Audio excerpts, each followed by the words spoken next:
No coração de Trás-os-Montes, Vila Pouca de Aguiar é um concelho repleto de marcas patrimoniais que atestam uma longa história da relação do homem com este território. Com efeito, temos vestígios significativos da pré-história recente, atestando essa fixação de comunidades humanas desde épocas, de facto, muito antigas. Mas é também no território do concelho de Vila Pouca de Aguiar que encontramos relevantes marcas da Idade Média, anteriores até à origem da nacionalidade. E é também na Idade Média que se começa a alicerçar essa rede de caminhos conducentes até ao túmulo do apóstolo em Compostela. E sim, até aos dias de hoje, este concelho é também uma referência nos caminhos de Santiago. Há muitos outros vestígios, outras marcas relevantes, associadas, por exemplo, às devoções, ao património religioso. Mas quando falamos de Vila Pouca de Aguiar, falamos também de um território que fica marcado ao longo dos séculos pela exploração mineira, particularmente na época romana e já no século XX, e uma exploração em torno do ouro.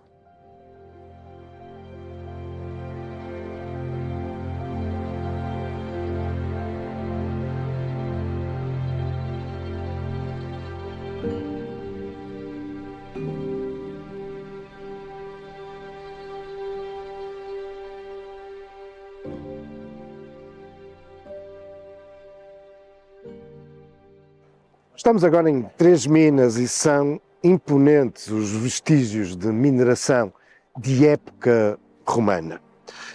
Importa recordar que nos finais do século II a.C., os romanos definitivamente vão subjugar os lusitânios. Estava agora aberto o terreno para toda a conquista da Península Ibérica e, de facto, comandados por Décimo Június Brutus, os romanos vão agora avançar em direção ao norte e, simbolicamente, passarão a dominar, sim, toda a península. Mas é apenas simbólico.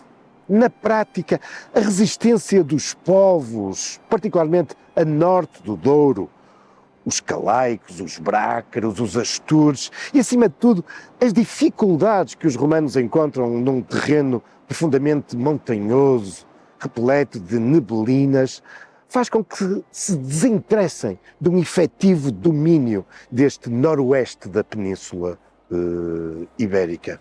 Para quê perder homens? Para quê investir meios financeiros numa conquista efetiva deste noroeste? E por isso, durante cerca de 100 anos, apesar de ser evidente a influência cultural romana crescente, mas a verdade é que estas comunidades do noroeste da península continuarão a viver como sempre tinham vivido e com uma grande autonomia nos seus castros, nas suas citâneas. Tudo irá ser alterado, contudo, nos finais do século I a.C., na mudança da era, quando, agora com Otávio Augusto, os romanos vão desenvolver uma série de significativas campanhas militares para definitivamente subjugarem estes povos. Mas o que é que está por detrás desta profunda mudança da decisão das autoridades romanas em agora quererem dominar efetivamente o noroeste da península? Porquê agora perder homens? Porquê investir, gastar dinheiro nesta conquista do noroeste? A resposta é o ouro. Sim, os romanos aperceberam-se que afinal este noroeste tinha um grande motivo para ser dominado e conquistado: as grandes jazigas de ouro que aqui existiam, e das quais nós temos até hoje importantes vestígios dessa intensa mineração romana que durante os séculos seguintes terão lugar. Por exemplo, na zona de fronteira entre a Galiza e as Astúrias, temos Las Médulas. Está classificado pela Unesco como Património da Humanidade, a maior exploração mineira de ouro de todo o Império Romano.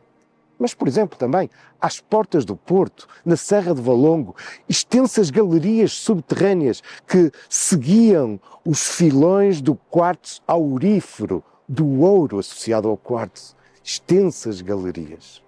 E também, em Trás-os-Montes, também particularmente aqui, em Vila Pouca de Aguiar, no lugar das Três Minas, encontramos muito significativos vestígios da exploração do ouro por parte dos romanos, nomeadamente a céu aberto.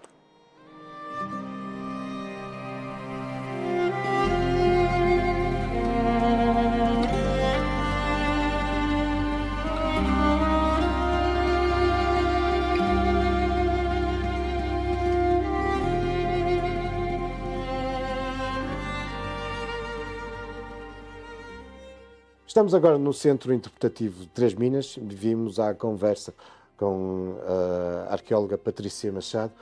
Patrícia, que serras são estas e porquê aqui a existência de ouro?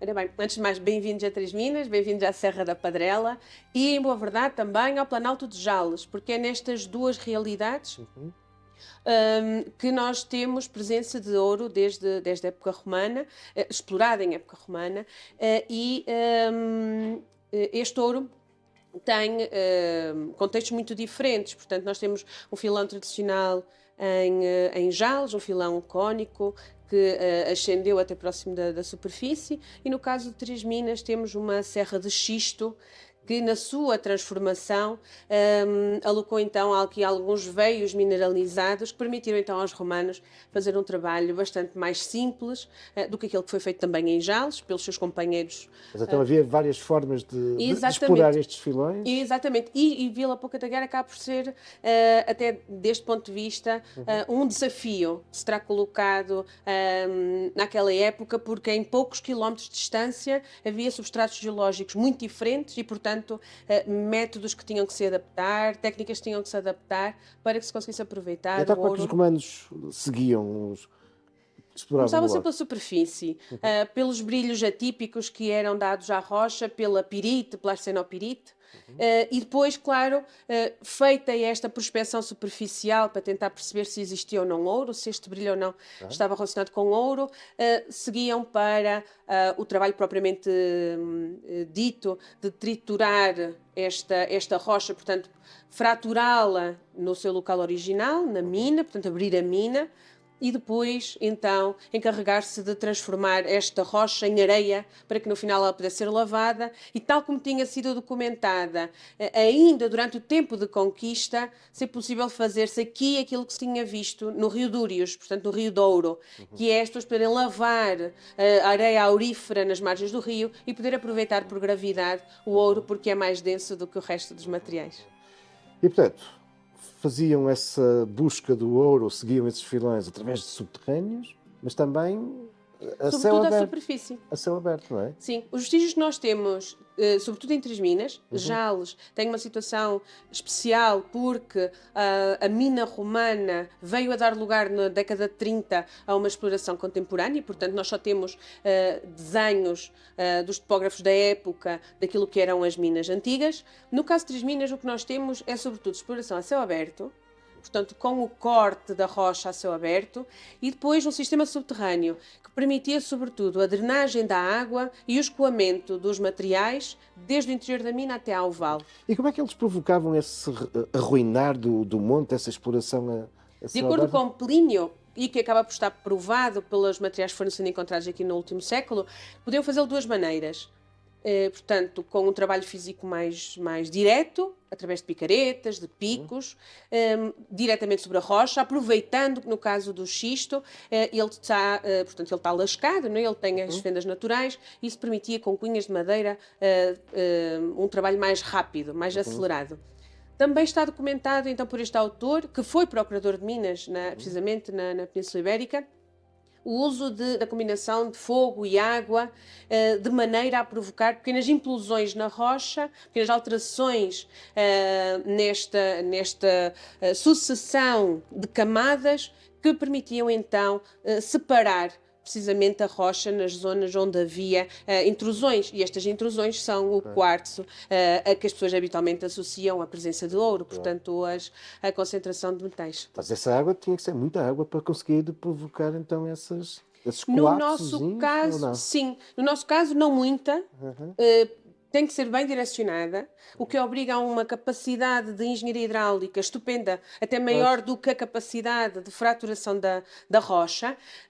Mas o que acontece aqui nós temos vestígios disso aqui em Três nós Minas, temos vestígios desses canais para a água? Nós temos vestígios de... Aliás, nós temos vestígios de canais que nos obrigam a falar em 5 vezes a área que hoje Três Minas tem como classificação como Monumento Nacional. Nós temos cerca de 280 hectares de área classificada como Monumento Nacional, mas estamos sempre a falar em torno de 1000 hectares quando consideramos todos os canais de água e túneis, alguns deles, que eram necessários então para que houvesse água ao longo de todo o tempo de vida da mina. É provável que ela, precisamente em épocas como a do inverno, estivesse fechada, portanto estivesse sem atividade, mas era necessário água constante e com uma força controlável para poder funcionar não só como força motriz para fraturar a rocha, para interagir com o fogo ou com as cunhas de madeira, fazendo as cunhas de madeira inchar e, portanto, as lâminas de rocha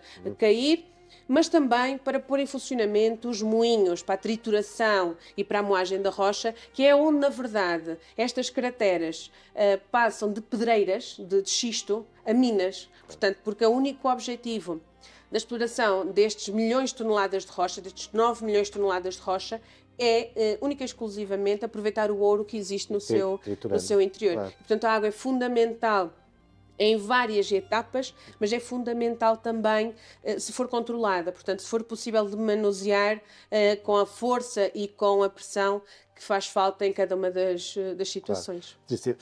Mas para lá das galerias, para lá das grandes crateras e dos canais, vocês têm recolhido outro tipo de vestígios arqueológicos. Sim. E isso permite-nos perceber a cronologia, ou seja, desde quando até quando, mais ou menos, é que estas minas estiveram a ser exploradas? Estas minas teriam sido exploradas entre o reinado Augusto, os materiais arqueológicos, portanto, os primeiros são ainda do século I a.C., até mais ou menos ao reinado de Sétimo Severo.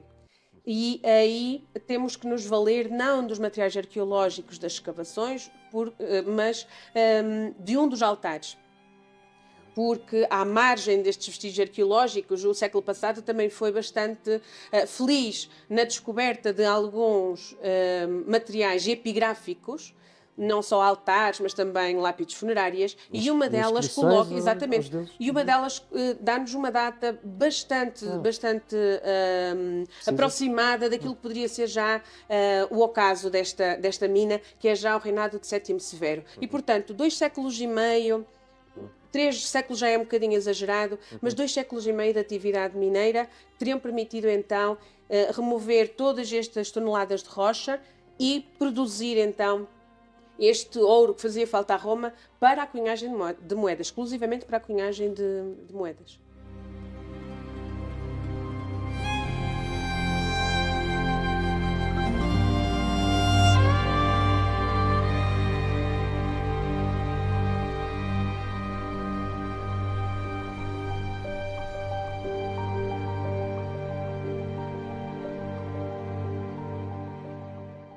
Vimos agora a conversa com a Presidente da Câmara Municipal de Vila Pouca de Aguiar, Ana Rita Dias. Doutora, qual é a importância destes vestígios tão imponentes romanos de Três Minas para o concelho? É muito importante para nós termos este património aqui. Aliás, nós estamos a lutar por uma classificação de património da humanidade, precisamente porque entendemos que é uma riqueza que nós temos no nosso território, não só ao nível de património, mas também da história que traz para o nosso concelho. Temos apostado desde há vários anos em Três Minas, precisamente para que os nossos cidadãos locais e também os outros que estão no país e pelo mundo fora conheçam este património romano com esta envergadura, que é único, penso eu, na Europa e no mundo também, ou pelo menos assemelha-se às médulas, mas não é, mas é diferente também a maneira de exploração e, portanto, tudo isto faz Las Médulas, que de parte, facto já está classificada já como está, património. exatamente. Faria todo o sentido, de facto, juntar as duas. Nós tentamos fazer a candidatura como uma extensão de Las Médulas, portanto conseguimos chegar aqui quase à parte da lista indicativa. Acredito que numa próxima oportunidade consigamos fazer, porque de facto é um património que nos distingue de muitos outros dos patrimónios romanos e das explorações mineiras, pelo modo como se fazia esta extração do ouro e, portanto, isto é de facto um grande simbolismo para nós a nível de turismo, a nível de história, a nível de riqueza territorial. Pois, e estou a dizer isso, que além dos portugueses, vêm já muitos turistas estrangeiros. Vêm daqui a Três Minas. Portanto, essa classificação poderia induzir ainda mais, não é? É verdade, nós temos já uma parceria também com Las Médulas, precisamente para que nós possamos promover Las Médulas e Las Médulas possa promover Três Minas. E neste sentido, e também muitas vezes com a Universidade de Hamburgo, conseguimos trazer muitas pessoas da Europa e investigadores, principalmente, para Três Minas, para que consigamos estudar um bocadinho mais daquele modelo de exploração, como é que os romanos, até como é que os romanos chegaram aqui e descobriram o ouro, não é? Portanto, é muito importante também despoltar esta curiosidade e vemos que há realmente muitos investigadores que se interessam por este território. E associar a isto também ao polo arqueológico que vamos ter aqui em Vila Pouca de Aguiar, portanto, também para que se possa criar mais investigação e termos mais respostas, digamos assim, para aquilo que acontecia em Três Minas, nomeadamente os moinhos de pilões, como é que se fazia esta exploração do ouro e isto tudo certamente que é um polo de atração para o nosso concelho. O que nós queremos é realmente trazer gente para nos conhecer e para conhecer o nosso património maravilhoso que temos, o nosso património romano.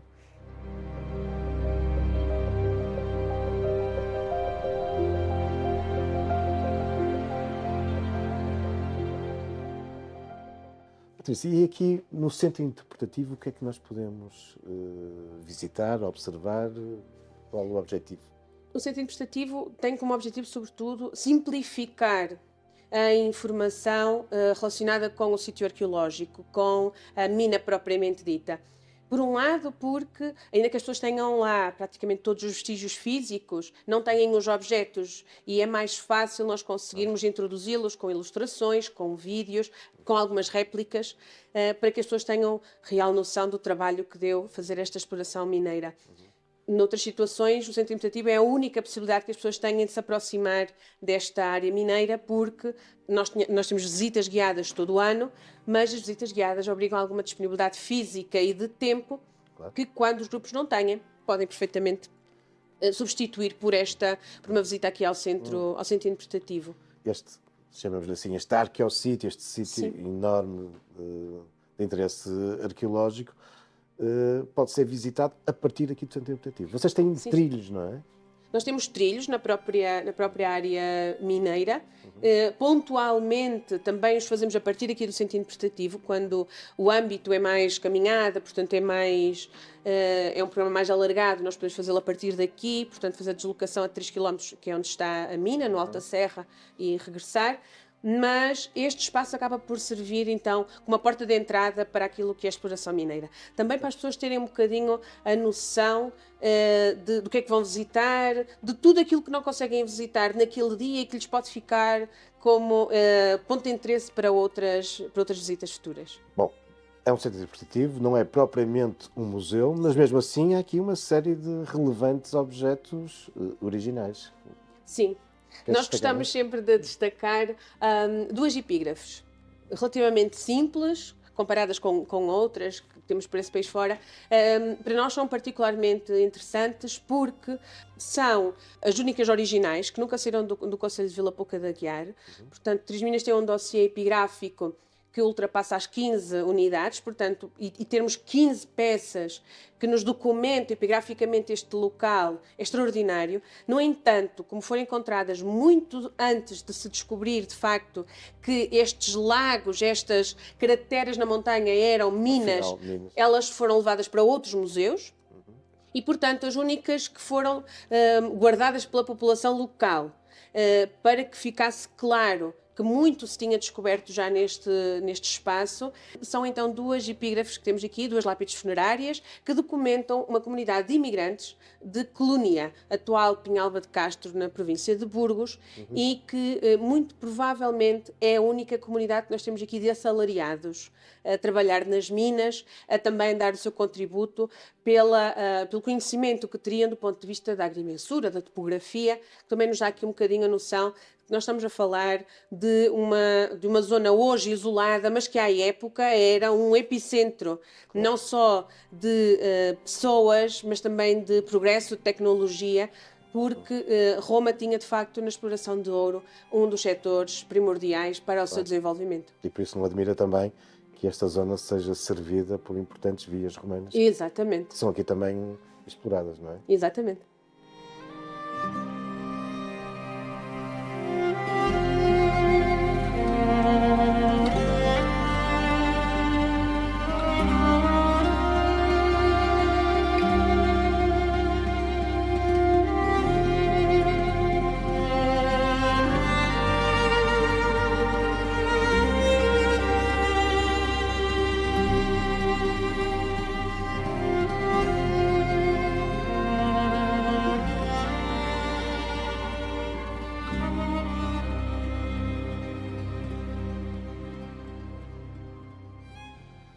Deixamos para trás 3 minas e estamos agora em Jales, no Planalto de Jales.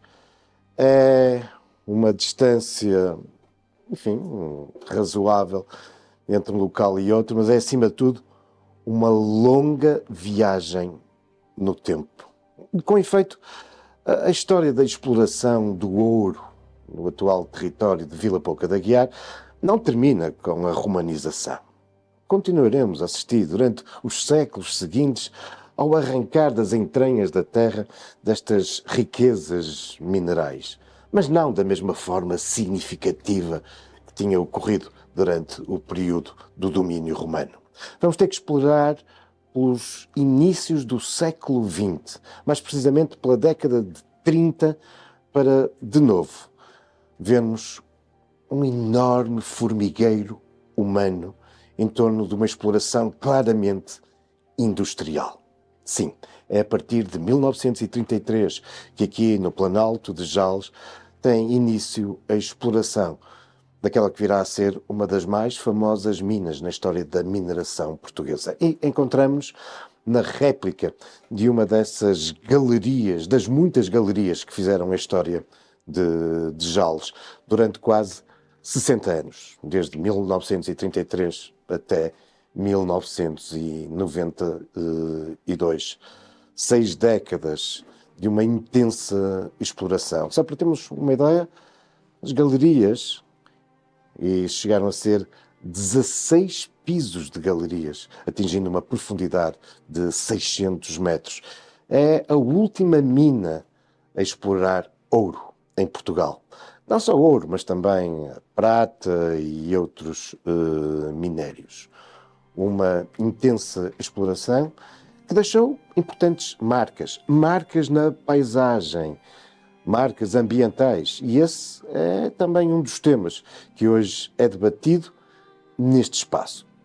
Mas afinal, que espaço é este? Encontramos-nos no centro interpretativo, exatamente, destas minas. Aqui é-nos permitido percorrer esta extensa réplica das galerias, perceber do ambiente e também dos diferentes trabalhos que aqui se desenvolviam. Desde a própria abertura das galerias, o trabalho da serração, mas depois toda a técnica de exploração mineira perseguindo os filões, nomeadamente auríferos. Mas o centro interpretativo apresenta-nos outras valências. E importa dizer que ele está instalado naquele que é um espaço verdadeiramente de memória desta comunidade de Jales e de Vila Pouca de Aguiar. Estamos na Casa do Guincho, o Cavalete de Santa Bárbara. Era a partir daqui que se descia para as galerias, através desse cavalete, desse guincho. De Santa Bárbara. Santa Bárbara, que de resto está aqui também presente, como não podia deixar de ser, no centro interpretativo. Não só porque o cavalete, o guincho, era de evocação a essa santa, mas porque importa recordar que Santa Bárbara é a santa padroeira dos mineiros. É ela que se apegavam em momentos de aflição. E havia muitos momentos de aflição.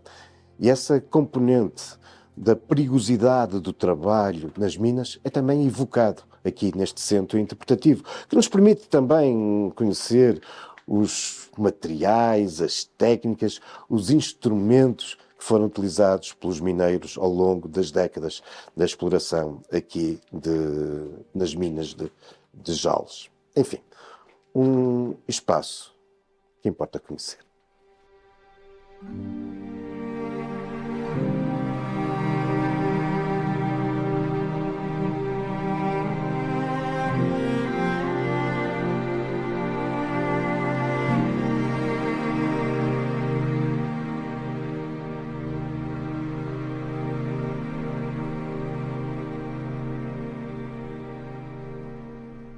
Seis décadas intensas de trabalho, 60 anos de uma história que envolveu muitas centenas de mineiros e das suas famílias.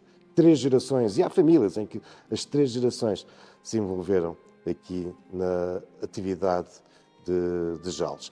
Este centro interpretativo permite-nos também escutar na primeira pessoa essas histórias, esses testemunhos. É o caso, por exemplo, do Sr. Fernando Lopes, que foi mineiro, 65 anos de vida, sempre ligados à mina, não é? Uma vez que a sua família já também estava ligada à exploração. Sim, eu praticamente estive ligado à mina desde que nasci, porque eu já nasci aqui, com a vinda dos meus pais para aqui, e todos os meus irmãos estiveram ligados sempre à mina, todos trabalharam, todos foram mineiros. Sr. Fernando, assim, no auge da exploração, quantas pessoas é que trabalhavam na mina? Com as secções todas, superfície e secção mina, que era a maior, claro, mas na mina, à volta de 600 pessoas. Só na mina? Só na mina. E depois mais todas E depois mais 300, 400 cá por fora, sim. No auge.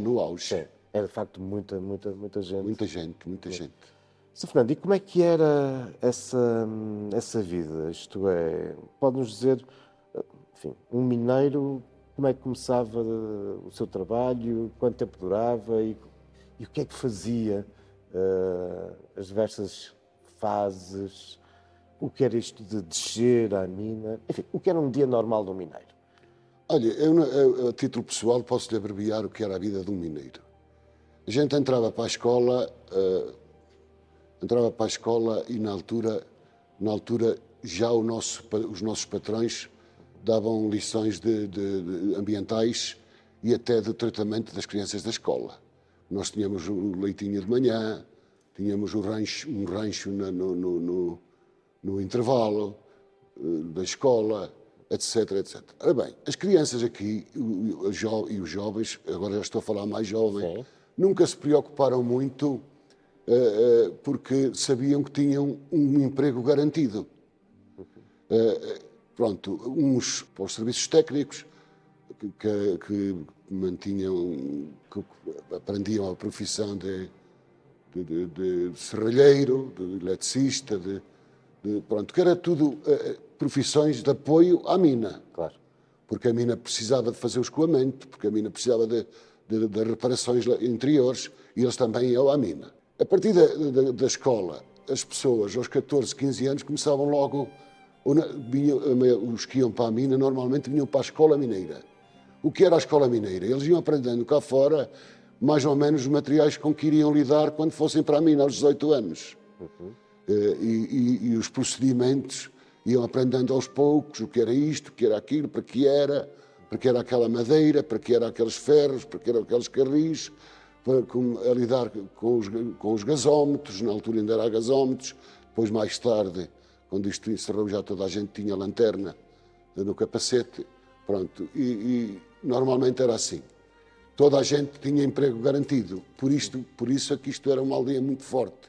Toda a gente tinha o seu salário, o seu saláriozinho, Claro. Quando queriam gastar mais algum, iam trabalhar um sábado ou um domingo, né? Chamavam-lhe a estiba e pronto. E começavam a trabalhar em termos de horários, qual era mais ou menos o horário? Os horários na mina eram 3 turnos. Era um das 8 às 4, outro das 4 à meia-noite e outro da meia-noite, com menos pessoal, que era só para limpezas de galerias, que outro dia iriam furar novamente, ou assim, e tinha menos pessoal, da meia-noite à de manhã. Sr. Fernando, e durante todas essas horas permaneciam na mina, almoçava-se na mina, comia-se na mina. Sim, levava-se a marmita, sim. Como dizia, era um trabalho seguro, ou seja, por isso tanta gente ao longo dos anos foi-se aproximando aqui das minas, porque era um emprego seguro, mas era também um emprego duro e perigoso, não é? Sim, era um emprego, digamos que, pronto, é debaixo de terra. A gente deixava o sol cá fora e só o via novamente quando saísse, ou à noite, ou a chover, não sabia como é que estava o tempo quando saísse. Pronto, a gente, na primeira vez que descia à mina, alguns tinham um pouco de receio, porque aquilo, conforme se passa, só se viam as luzinhas, conforme se passava aos pisos, não é? Quanto tempo é que demorava a descer até às últimas galerias? Demorava pouco, porque normalmente 7, 8 minutos estava lá, A descer no fundo, até chegar ao ultimamente, nem tanto demorava. Depois eram encaminhados para o local que cá fora eram escalados. Tinha dezenas de profissões lá dentro, Claro. desde tubista, tinha tudo. As práticas principais de uma mina é o intibador, a intibação e o desenvolvimento, a abertura de galerias e travessas. O desenvolvimento era pesquisar novos filões, seguir novos filões? Sim, a topografia e a engenharia achava que o filão estava mais para ali ou mais para além. O marteleiro começava a abrir uma travessa. Quando se sangrava o filão, nós dizíamos sangrar. Quando chegávamos ao filão, aí pronto, era uma festa. Mas porquê é que era perigoso? Porquê é que havia acidentes? Era perigoso como com todos os trabalhos. Nós sabemos que andar na estrada é perigoso, andar na construção civil tem muitos acidentes. A mina é perigosa, era muito perigosa, quando se cometiam, por vezes, certas negligências ou também pela traição do terreno. Sr. Fernando, para lá do trabalho na mina, depois toda a comunidade, os mineiros e as suas famílias, aqui em Jales, tinham depois uma série de atividades. Vocês organizavam-se, havia aqui até um grande movimento cultural, não é? Sim, nós tínhamos um clube desportivo, tinha uma biblioteca onde se via televisão, onde se jogava o bingo, onde depois tínhamos um grupo de teatro, tínhamos uma equipa de futebol. E cinema, não é? Cinema. Às vezes não havia cinema em Vila Conselheira, havia aqui. Tínhamos cinema. Sr. Fernando, e depois a mina fecha e de tantas pessoas, como é que foram esses anos em ver partir grande parte da população? A mina fecha, os jovens começam a emigrar. Emigrar ou para o estrangeiro ou para o litoral, onde houvesse empregos, não é? Começou isto a ficar deserto, porque as pessoas que trabalhavam cá, também muita gente de fora, regressaram às suas terras. Os que eram de cá, os que são de cá, emigraram. As pessoas que não impossibilitadas de emigrar, como foi o meu caso, que tive um acidente nas minas que me impedia de emigrar, ficaram por cá e foram animando os que cá ficaram. Fez-se um rancho folclórico, que ainda, pronto, fazia-se umas animações culturais com infantis, continuou-se com o futebol. Pronto, mas começou a haver cada vez menos juventude e essas coisas todas pararam. E este centro interpretativo, acha que é importante? Sim, cumpre os objetivos para o que foi construído, sim, cumpre.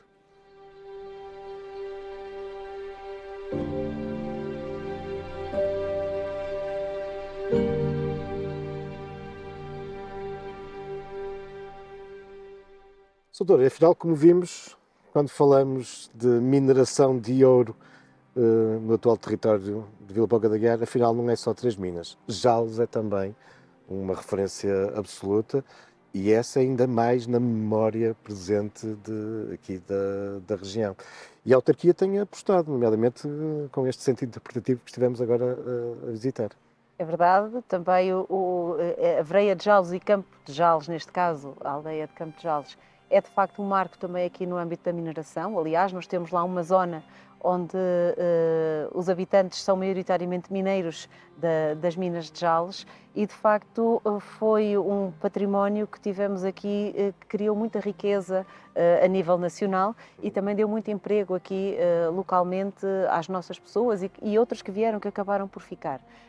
Portanto, estas memórias e estas vivências das pessoas, aliás, Jales vivia ali quase em torno da mina, portanto, a parte cultural, a parte familiar, tudo girava à volta da mina. E, de facto, foi a última mina de ouro a ser explorada em Portugal e que foi encerrada, e isto deixou aqui marcas profundas na nossa população.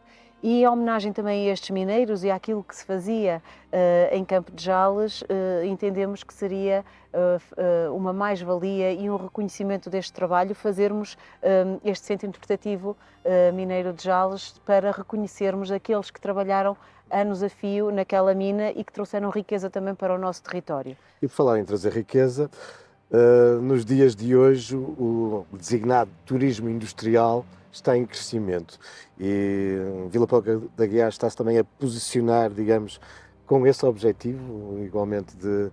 Sim, enfim, curiosamente... Não é despiciente o impacto que muitas vezes estes projetos culturais têm na economia local. É verdade, e nós já fazemos parte dessa rede do turismo industrial e já fazemos também parte do roteiro de minas que há também em Portugal. E, portanto, isto é claramente uma aposta no âmbito do turismo para que as pessoas também venham conhecer, visitar o nosso território e conhecer também esta história dos nossos mineiros de Jales.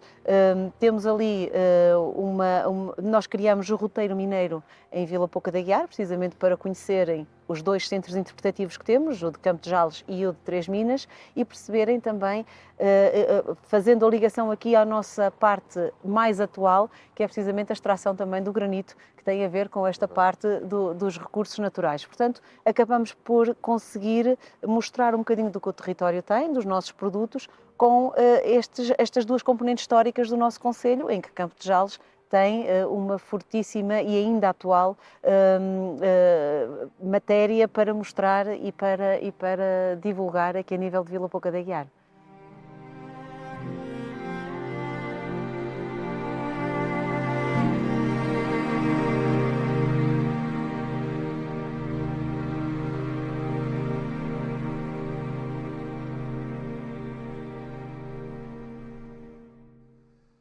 A sede do Concelho de Vila Pouca de Aguiar demonstra bem a dinâmica de um território que se alicerça também nesta memória que evocamos ao longo dos últimos minutos em torno do seu passado mineiro.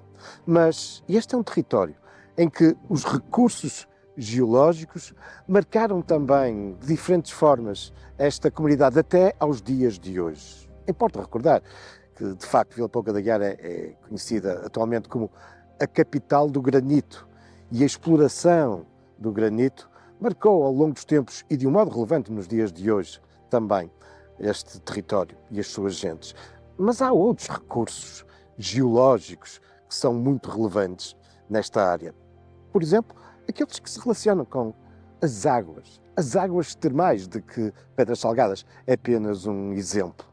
Mas isso são já outros factos, também algumas lendas e pretextos para outras conversas com história.